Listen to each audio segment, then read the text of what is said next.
Alhamdulillah, kita bersyukur kepada Allah Subhanahu wa taala atas kehadiran kita di majlis yang bersambung kepada manusia-manusia yang mulia. Lima warith Rasul Hawau wa Amiril Mu'minin Ali wa ila sibtaini qad nasabu thumma kam habrin wa kam badali ludh bihim fi kulli naibatin wad'u dhal arshi bihim wasali. Mereka para pewaris-pewaris Rasulullah sallallahu alaihi wasallam yang mendapatkan bagian yang besar dari warisannya Rasulullah sallallahu alaihi wasallam. Bukan warisan harta, bukan warisan tahta. Harta sumbernya di situ ada tangannya Qarun. Tahta di situ ada tangannya Firaun. Tetapi mereka mencapai warisan yang lebih agung, yang lebih luhur, yang lebih mulia. Warisan para nabi-nabi, warisan para rasul, warisan Nabi Muhammad sallallahu alaihi wasallam enggak sedikit. Faman akhadahu akhadha bihadhin wa afir. Yang dapat sedikit berarti dia telah mendapatkan anugerah yang banyak, yang besar dari Rasulullah sallallahu alaihi wasallam. Dan mereka para salafus saleh ahlul baitul tahir lima warithi Rasul Hawa wa Amiril Mu'minin Ali yang telah mendapatkan bagian yang besar dari warisannya Rasulullah melalui menantu dan sepupu dan pintu kota ilmu Sayyidina Ali bin Abi Thalib, dan juga mereka mendapatkan dan bernasabkan kepada Al-Imam Al-Hasan wal Imam Al-Husain sibtai Rasulullah sallallahu alaihi wasallam, cucu baginda Nabi Muhammad sallallahu alaihi wasallam, melalui jalur berapa banyak para wali-wali abdal, berapa banyak para wali-wali agtab yang ada di dalam jalur mereka, di dalam sanad mereka, di dalam nasab mereka. Bahkan di antara para guru-guru kita, yang mana dia adalah seorang wali, sekaligus seorang alim, sekaligus seorang yang bertakwa, yang zuhud kepada Allah Ta'ala, mengambil ilmu kepada seorang wali juga, yang alim juga, berguru kepada orang yang alim dan wali juga, terus sampai kepada Nabi Muhammad sallallahu alaihi wasallam. Dan di antara mereka bahkan yang bukan sembarang kewalian, tetapi mencapai kedudukan kewalian yang tertinggi atau al-Qutbiyah, yang mana dia berguru kepada gutub dari gutub sampai kepada Nabi Muhammad sallallahu alaihi wasallam. Dan di antara mereka yang menjadi imam dalam keilmuan di zamannya. Di zamannya dia orang yang paling alim. Di zamannya dia wali yang paling tinggi, dan dia juga merupakan keturunan Rasulullah sallallahu alaihi wasallam, mengambil dari orang yang punya sifat yang sama juga, ngambil dari orang yang punya sifat yang sama juga, terus sampai ke atas. Seperti Al-Imam Al-Arif Bilal Habib Abdul Qadir bin Ahmad As-Saggaf, orang yang jelas keilmuan dan kewaliannya dan ketakwaannya, berguru ngambil dari ayahnya. Yang sama kewaliannya, yang paling agung di zamannya, yang paling mulia di zamannya, yang paling berilmu di zamannya, ngambil juga dari ayahnya lagi, Al-Habib Abdurrahman bin Ali, orang yang sama juga spesifikasinya dengan kewalian dan keilmuan yang sama, terus sampai kepada Rasulullah sallallahu alaihi wasallam, sampai kepada Imam Al-Hasan wal Imam Al-Husain wal Imam Ali bin Abi Thalib, melalui Imam Ali Zainal Abidin, Muhammad Al-Baqir, Ja'far Shadiq, Sayyidina Musa Al-Kazim, dan juga mereka para awliya ussalihin radhiyallahu anhum ajma'in. Kalau kamu punya problem, kalau anda punya masalah, ludh bihim fi kulli naibatin wad'u dhal arshi bihim wasali, tawassullah, doalah kepada Allah dengan tawassul melalui mereka, maka doa minta kepada Allah Subhanahu wa taala, dikabulkan doa kita oleh Allah jalla jalaluhu ta'ala azamatu. Alhamdulillah. Dan majelis kita insya Allah enggak sunyi dari rohaniatnya mereka, ya, dari perhatiannya mereka, dari hubungan kepada mereka sekalian. Mudah-mudahan Allah Subhanahu wa taala berikan kepada kita hakikat hubungan yang murni dengan para aulia, dengan para salihin, dengan orang-orang yang dimuliakan oleh Allah Subhanahu wa taala. Kita hadir di majelis ini, kita memberi salam kepada Rasulullah, kita bersalawat kepada Rasulullah sallallahu alaihi wasallam. Kita menyambut kedatangan Nabi Muhammad, bukan kedatangan jasadnya di tempat, di fisik saja, tetapi kedatangan nurnya dan akhlaknya Rasulullah di dalam hati kita, di dalam jiwa kita. Ketika kita bilang marhaban ya nur ain, marhaban jaddal Hasan wal Husain. Ketika kita menyambut, maka kita menyambut kedatangan akhlaknya Nabi di dalam jiwa kita, cintanya Nabi di dalam hati kita, perangainya Rasulullah SAW kembali hidup. Adakah Rasulullah pada diri kita, pada jiwa kita, pada hati kita?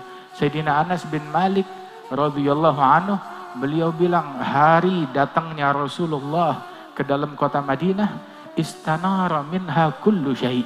Begitu Rasulullah masuk kota Madinah, semua yang ada di Madinah menjadi terang benderang, bercahaya dengan kedatangan Rasulullah sallallahu alaihi wasallam. Bagaimana kira-kira kalau Rasulullah masuk ke dalam hati kita? Seterang apa hati tersebut? Hati yang di dalamnya ada Rasulullah, nggak ada dengki sama orang, nggak ada benci sama orang, nggak ada niat buruk kepada orang lain, nggak mengganggu orang lain, walaupun dia dibenci, walaupun dia diganggu, walaupun dia dicaci, nggak kenal yang namanya mendengki, membenci kepada orang lain. Hati yang di dalamnya ada cahaya Nabi Muhammad sallallahu alaihi wasallam. Hati yang di dalamnya ada cahaya Rasulullah sallallahu alaihi wasallam, memancar dari dia pandangan yang baik. Mandang orang, nganggap semua orang baik aja. Tidak mendengar kecuali yang baik, tidak berucap kecuali yang baik, tidak bersikap kecuali yang baik. Kenapa? Di dalamnya ada hati, ada Nabi Muhammad sallallahu alaihi wasallam yang dalam syama'il disebutkan oleh Habib Ali Al-Habsyi, la yaqulu wa la yaf'alu illa ma'rufa, yang tidak berucap, tidak berbuat, tidak bersikap kecuali hal-hal yang baik saja, sallallahu alaihi wasallam. Hati yang di dalamnya ada Nabi Muhammad sallallahu alaihi wasallam itu dilukiskan, diceritakan oleh Rasulullah. Nabi bilang, ayah ajaz ahadukum ayyakuna mithal Abi Dhamdham, tidak mampukah salah seorang kalian menjadi seperti Abu Dhamdham? Apa dia nggak bisa? Apa dia nggak mampu menjadi seperti Abu Dhamdham? Kenapa? Ada apa gerangan dengan sosok ini? Sosok ini istimewa, spesial. Nabi mendorong sahabat untuk menjadi seperti sosok ini. Kenapa? Hartanya banyak? Bukan. Tahtanya banyak? Bukan. Populer? Bukan. Kenapa? Apa yang dia punya? Ilmunya banyak? Bukan ke situ larinya. Terus apa yang mendorong Rasulullah untuk mendorong kita meniru menjadi seperti Abu Dhamdham? Bilang Abu Dhamdham bukan siapa-siapa. Tapi kalau dia keluar dari rumahnya pagi hari, mau sedekah, nggak punya duit, modal dia satu, ya Rabb, hari ini saya sedekah dengan kehormatan saya. Yang ngatain saya maafin. Yang zalimin saya maafin. Yang ganggu saya maafin. Saya nggak ada ganjelan, nggak ada dengki, nggak ada benci kepada siapapun. Itu doang modalnya Abu Dhamdham. Cuma itu doang. Nggak disebut sholatnya yang banyak, nggak disebut puasanya yang banyak, tapi disebut hatinya yang luas, maafnya yang banyak. Radhiyallahu anhu warḍah. Sampai Nabi bilang, ini bentar lagi masuk ke majelis kita, rajul min ahlil jannah. Masuk ke majelis kita seseorang penghuni sorga. Siapa orang tersebut? Penghuni sorga. Dulu di majelis-majelis kita di Jakarta, Masya Allah, berapa banyak orang-orang seperti yang disebut oleh Nabi Muhammad min ahlil jannah. Punya apaan? Apa yang dia punya? Hartanya, tahtanya, yang diributin sama orang. Enggak punya beginian. Tahu apa yang dia punya? Diselidikin oleh Abdullah bin Umar. Apa yang dia punya? Dia bilang, ya sholat saya yang seperti kamu lihat, biasa-biasa aja. Biasa-biasa aja. Puasa saya biasa-biasa aja. Tahajud saya biasa-biasa aja. Ilmu saya biasa-biasa aja. Tapi yang luar biasa tahu apa? Mungkin satu hal. Saya tidak tidur di malam hari, melainkan di hati saya nggak ada benci kepada satu manusia pun juga. Saya tidak tidur, melainkan di hati saya nggak ada benci kepada satu manusia pun juga. Dalam hati saya nggak ada benci sama orang. Wallah, ini orang yang sangat luar biasa. Bukan orang yang biasa. Dia orang yang sangat luar biasa. Allah Ta'ala memuji ahlul jannah. Wa naza'na ma fi sudurihim min ghil. Kami cabut dari hati mereka kebencian. Ikhwan ala sururi mutagabilin. Orang-orang yang saling duduk berhadap-hadapan, bersaudara, saling cinta satu sama lain. Kemana? majelis persahabatan, perkawanan, yang ketika duduk berhadap-hadapan gak ada ganjelan di dalam hati. Gak ada dengki, gak ada benci. Dulu kita hadir majelisnya Al-Jadd Al-Habib Muhammad bin Ali bin Abdurrahman Al-Habsyi, Wal-Habib Abdullah bin Hasan Al-Syami, bersama ayah kami Al-Habib Naufal, yang ini sekarang haulnya beliau juga ini hari. Kita hadir majelisnya mereka. Subhanallah, benar seperti ahlul jannah, ikhwan ala sururi mutagabilin, bersaudara, gak ada benci dalam hatinya. Kita dulu hadir majelisnya Ammi Anis bin Alwi Al-Habsyi, Al-Habib Anis di Solo. Habib Zain bilang, ada Habib Anis isim ala musamma, namanya sesuai dengan lafaznya. Tahu Anis, orang yang duduk sama dia nyaman, aman, tentram, damai, betah. Kenapa? Gak ada benci, gak ada kedengkian, gak ada ngomongin orang, gak ada bicara keburukan orang. Sampai kita kan baca kitab, dengar dari Habib Umar, majelisnya Habib Ali bin Muhammad Al-Habsyi, sahibul maulid, yang kita baca maulidnya. Tahu majelisnya kayak bagaimana? Itu majelisnya kayak bukan majelis dunia. Itu majelisnya beliau di majelis Habib Ali. Itu waktu Habib Ali meninggal, teman-teman beliau, murid-muridnya bilang, kami tidak merasa kalau kami hidup di dunia, melainkan ketika Habib Ali meninggal. Begitu beliau meninggal baru berasa, oh ternyata kita hidup di dunia ya. Dulu semasa beliau hidup, nggak tahu, nggak berasa kalau kita hidup di dunia. Dikiranya kita hidup di sorga. Kenapa? Makan mulu, rutubah. Bukan. Makanan pas-pasan, susah mereka. Apa yang membuat mereka serasa di sorga? Nggak ada omongan dunia. Kagak ada omongan dunia, nggak ada berita duniawi di situ. Yang dibahas Nabi Muhammad, yang dibahas salaf, yang dibahas aulia, yang dibahas akhirat. Kalau mereka mengkritik, mereka kritik nafsu mereka yang bejat, yang dahsyat. Mereka mengkritik tipu daya syaitan. Mereka mengkritik perangai-perangai bejat, perangai-perangai bejat yang ada pada nafsu mereka. Di majelisnya kita nggak berasa hidup di dunia, rasanya kayak di akhirat aja. Apa kita nggak tahu? Ini zaman, ya lagi zaman pemerintahan siapa? Nggak paham, nggak tahu. Taunya kita rasanya kayak di sorga aja. Begitu beliau meninggal baru berasa, oh ternyata kita di dunia. Nah, rupanya ini kisah bukan cuma zamannya Habib Ali doang. Kita masih sempat mencium aroma yang seperti ini di majelisnya Al-Habib Muhammad bin Ali Al-Habsyi Kuitang, di majelisnya Al-Habib Anis bin Ali Al-Habsyi Solo, di majelisnya Al-Habib Abdullah Syami, di majelisnya para syiban, para ulama, di majelisnya Al-Habib Umar bin Muhammad bin Salim bin Hafidh, di majelisnya Al-Habib Zain bin Sumaid. Gak ada omongan dunia di majelisnya Habib Zain. Hatta di majelisnya Al-Habib Abdul Qadir bin Ahmad As-Saggaf kita hadir. Wallah, kalau kita masuk ke situ, yang kita rasakan nggak berasa kayak kita lagi hidup di dunia. Kayaknya dunia jauh banget. Kayaknya kita berada di alam yang lain, entah di barzakh, entah di sorga, entah di mana.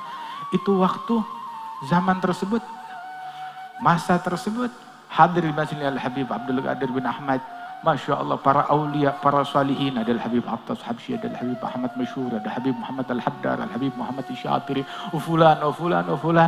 Masya Allah, alhamdulillah, orang-orang yang mulia, orang-orang yang luhur, majelis yang agung, majelis yang mulia. Subhanallah. Ini nih kebersihan hati nih, kebersihan hati itu dulu yang diminta oleh Nabi Ibrahim. Nabi Ibrahim itu beliau bilang, wala tuhzini yauma yub'atsun yauma la yanfa'u malun wala banun illa man atallaha biqalbin salim. Itu doanya Nabi Ibrahim. Hati yang selamat. Kemudian juga ini yang diminta oleh Syekh Habib Bakar bin Salim 400 tahun yang lalu. Beliau bilang, saya disodorkan pilihan, pengen punya anak-anak keturunan yang ulama atau keturunan yang hatinya bersih. Ya saya pilih yang hatinya bersih, ilmu, tapi kalau hati belepotan gak ada gunanya.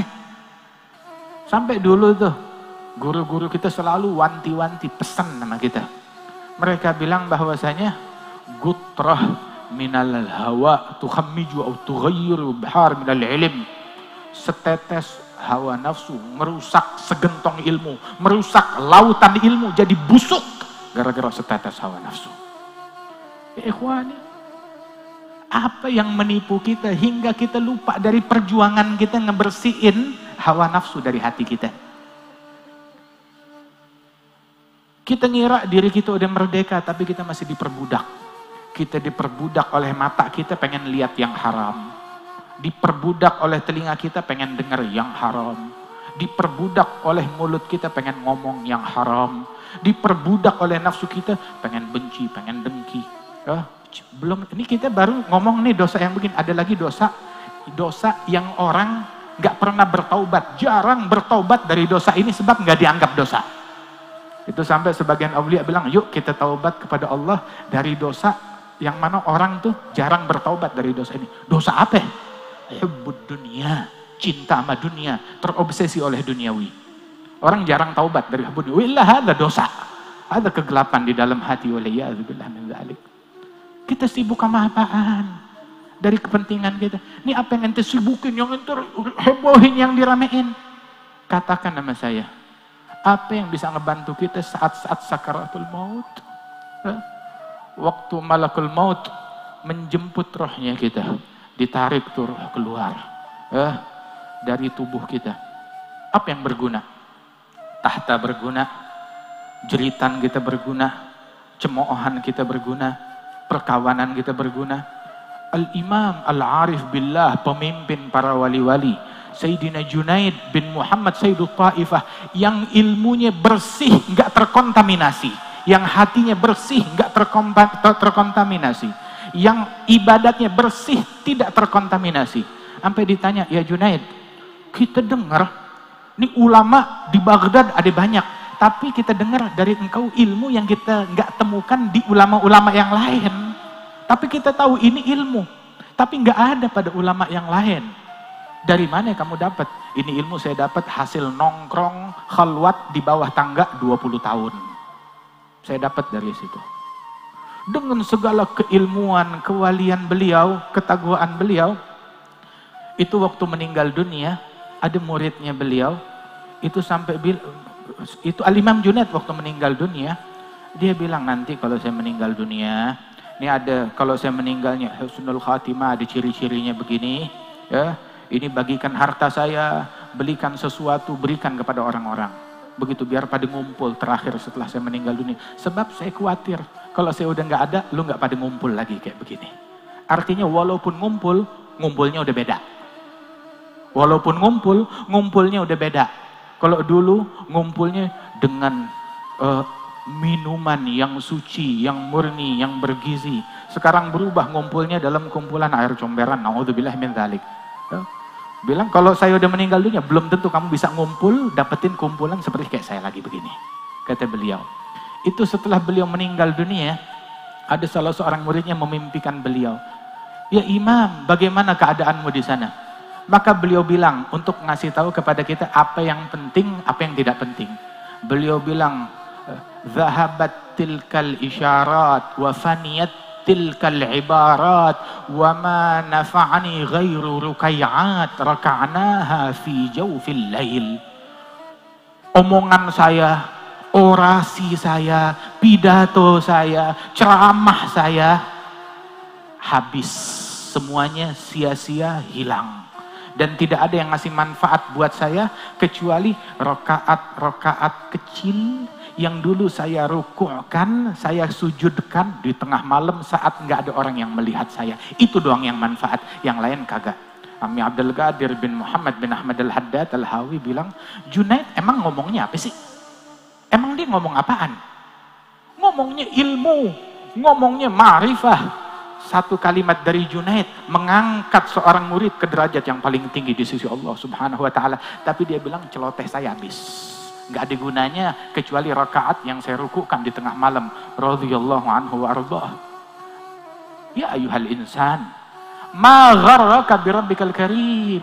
Apa yang menipu kita dari anugerahnya Allah, dari pemberiannya Allah Subhanahu wa taala, sampai gara-gara kotoran kambing kita rela mendengki, Kita rela ngotorin hati, kita rela membenci, kita rela bermusuhan. Apa yang menipu kita? Wallah, dunia seisinya nggak setimpal, nggak sepadan dengan kita mengotori hati kita terhadap satu muslim. Apalagi 2 muslim, apalagi 3 muslim. Apalagi sampai mengkafirkan orang lain. Waliyadzubillah min dzalik. Sayangin diri kita.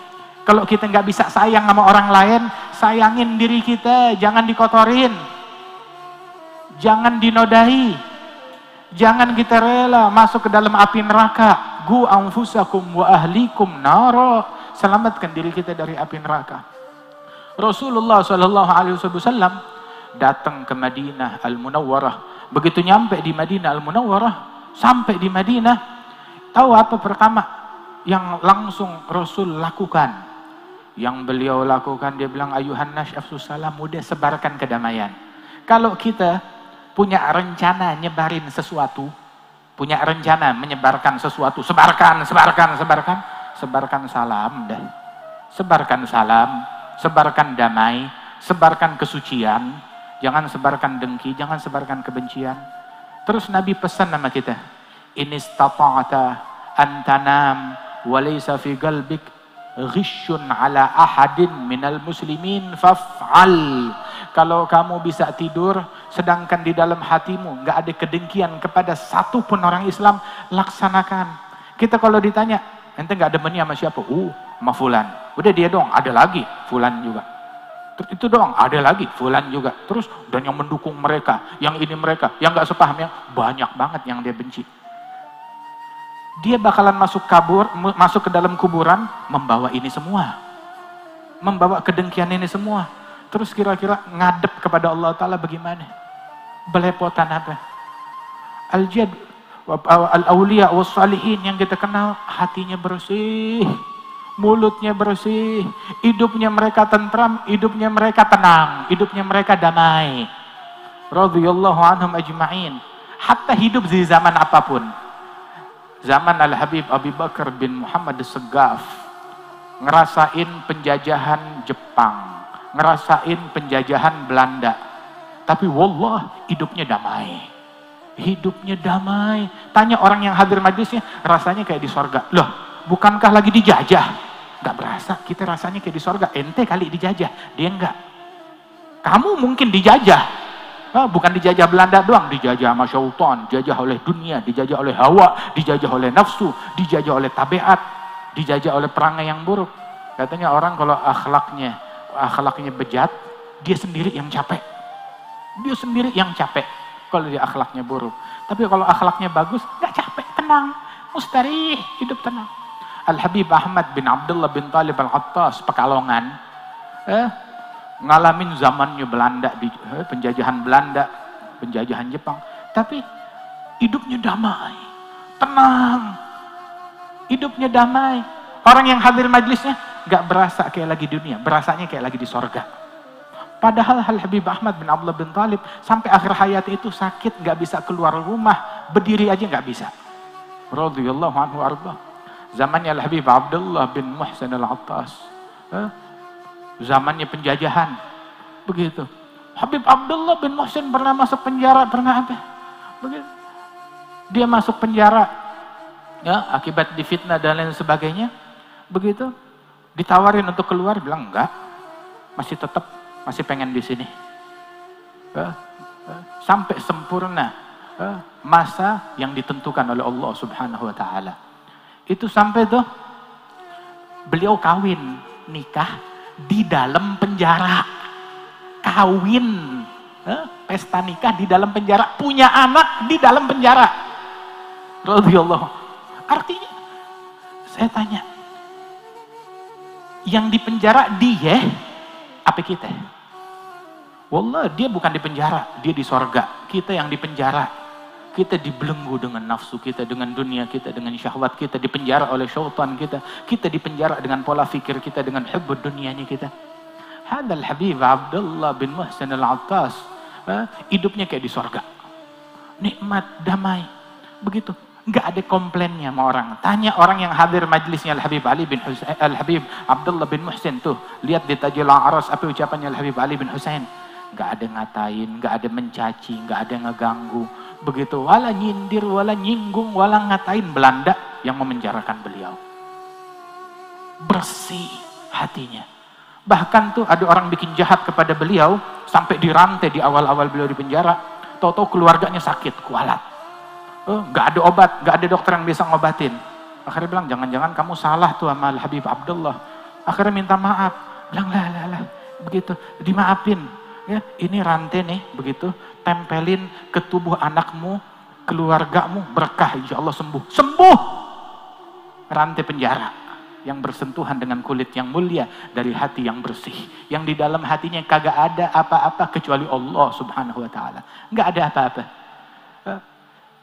Gunung bisa berubah, tapi mereka di dalam keimanan, ketakwaan, dalam akhlaknya kagak bergeser. Gunung berubah, ya kan? Begitu meletus, bentuknya juga berubah lagi. Tapi mereka di dalam istiqomahnya nggak bergeser. Nggak ada apapun yang bisa memprovokasi mereka dari ucapan yang baik, dari pemikiran yang baik, dari akhlak yang luhur, dari pola pikir yang baik. Nggak ada yang bisa memprovokasi mereka untuk keluar dari jalannya salaf. Sehebat apapun provokasi tersebut, iming-iming tersebut, nggak ada yang membuat mereka bergeser. Lu mau katain, lu katain. Lu mau caci, lu caci. Lu mau intimidasi, intimidasi. Begitu.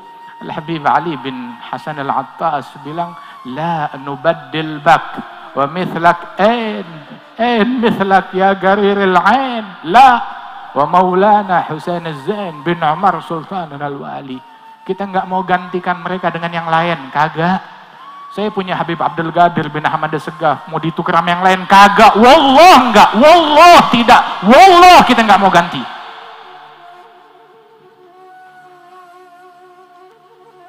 Kita punya salaf. Kita punya Al-Habib Ali bin Muhammad Al-Habsyi, punya Al-Habib Ahmad bin Hasan Al-Attas, kita punya Al-Habib Umar bin Abdurrahman, kita punya Habib Abdullah Al-Haddad, kita punya para syuyukh, kita punya syuyukh dan mutaakhirin seperti Al-Habib Umar bin Muhammad bin Salim bin Hafidh, Al-Habib Ali Al-Mashhur rahimahullah, punya Al-Habib Zain bin Sumaid, kita punya Al-Habib Sayyid Muhammad Alwi Al-Maliki, kita punya Al-Habib Salim, Al-Habib Hasan bin Abdullah bin Umar Al-Syatiri. Terus kita mau ganti yang lain, wallah kagak. Hatta sedunia mau ganti, kita nggak mau ganti. La, khalas. Ma'ahum wa fihim daiman fi darzih wal akhirat. Selalu bersama mereka, selalu. Nih di sini di dunia sampai akhirat. Yang mau pergi yang lain tawak, begitu. Kita punya harta, punya tahta, kagak mau. Ambil tuh harta, ambil tuh tahta. Kita nggak mau nyumbang lagi, jangan nyumbang.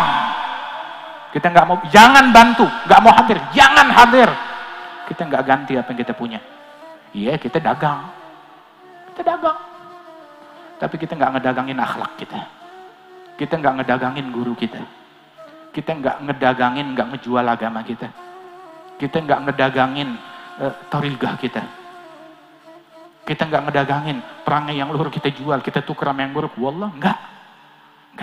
Sayyidina Al-Husain ibn Syekh Abu Bakar bin Salim ditawarkan jabatan, tahta, bukan sembarang tahta, sultan, menjadi presiden. Dia bilang, enggak. Buat anakmu, muridmu, cucumu, siapa yang kamu suka? Muridmu. Bilang, la. Lau kanat al-imarah tasluh lil hamir, la nardoha li hamirina. Kalau kekuasaan bisa dipikul oleh keledai, saya nggak rela buat keledai kita. Nggak rela buat keledai kita. Ambil buat kamu, ambil. Pakai.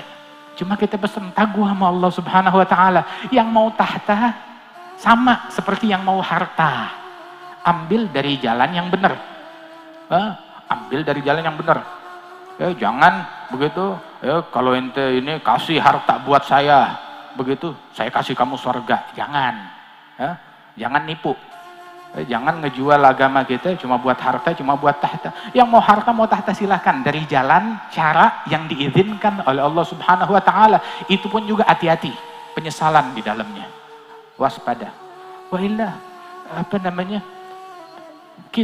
yang kita cari tempat kapling di hatinya Nabi Muhammad, senyumannya Rasulullah Sallallahu Alaihi Wasallam. Insya Allah kita dapatkan itu semuanya di majelis ini. Sebagaimana tadi di dalam Maulid Al Habib Ali bilang, min ba'di dzal yaum batughfar jami'udz dzunub. Setelah hari ini setelah majelis Maulid ini, dosa-dosa kita bakalan diampunin oleh Allah Subhanahu wa taala. Min ba'di dzal yaum batustar jami'ul uyub. Setelah hari ini nih, setelah momen ini, aib kesalahan kita ditutup oleh Allah Subhanahu wa taala, enggak dibongkar. Kita di sini semuanya punya aib enggak? Punya kesalahan enggak? Alhamdulillah masih ditutup oleh Allah taala. Jangan bongkar aibnya orang lain. Yang bongkar aibnya orang lain bakal dibongkar aibnya, dipermalukan di neraka. Waliyadzubillah min dzalik.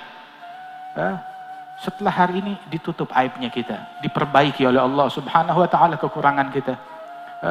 Yaghfir zalalna wa yamhu kulla wizrin wa hub.